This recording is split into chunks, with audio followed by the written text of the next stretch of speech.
Hello everyone, সবাইকে আদাব ও নমস্কার। আজকে আপনাদের সামনে যে রেসিপিটা শেয়ার করছি, রেসিপির নাম হচ্ছে শসা দিয়ে মজার ইলিশ মাছের রেসিপি। খেতে খুবই দারুণ, একদম লাইট, মানে একদম অল্প মশলা আমি রেসিপিটা তৈরি করেছি। রেসিপিটা কীভাবে তৈরি করলাম পুরো ভিডিওটা দেখার জন্য আপনাদের অনুরোধ রইল।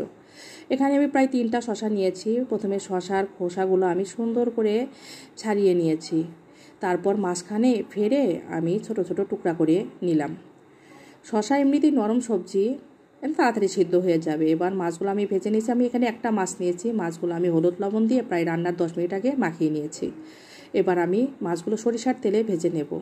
আমরা অলওয়েজ টাইম সরিষার তেলে খাওয়ার চেষ্টা করি, আপনারাও চেষ্টা করবেন। মাছগুলো আমার লাল করে ভেজে নেব। আপনারা চাইলে হালকাও ভাজতে পারেন, আবার কষেও নিতে পারেন। আমার মাছগুলো ভাজা হয়ে গেছে, আমি তুলে নেব। মাছ ভাজার পর যে তেল অবশিষ্ট থাকবে সেই তেলের ভিতর জিরা ফোড়ন দিয়ে আমি শসা কুচিগুলো দিয়ে একটু নাড়াচাড়া, মানে একটু ভাজা ভাজা করে লবণ দিয়ে দেব।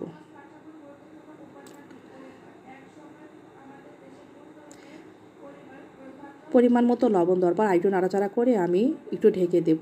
শসাটা তারপর একটু স্মুথ হয়ে যাবে। আমার ঢাকনা তুলে দেখে দাও, শসাটা একটু সিদ্ধ হয়ে গেছে। এখন আমি এখানে কাঁচামরিচ বাটা দেবো। আপনারাও কাঁচামরিচ বাটা দিবেন। হলুদের গুঁড়ো আর কাঁচামরিচ বাটা দিয়ে আমি ভালো করে কষিয়ে নেব। শসা রান্না কিন্তু তাড়াতাড়ি হয়ে যায়। আমার শসাটা কষানো হয়ে গেছে। এখন পরিমাণ মতো তরকারির জন্য ঝোল অ্যাড করলাম। ঝোলটা ফুটে আসলে আমি এখানে ভাজা মাছ দিয়ে আর একটু ফুটিয়ে নেব। একদম ঝটপট তৈরি হয়ে যায় এবং খেতে খুবই দারুণ। পেঁয়াজ লাগে না, তারপরও খেতে খুব সুস্বাদু।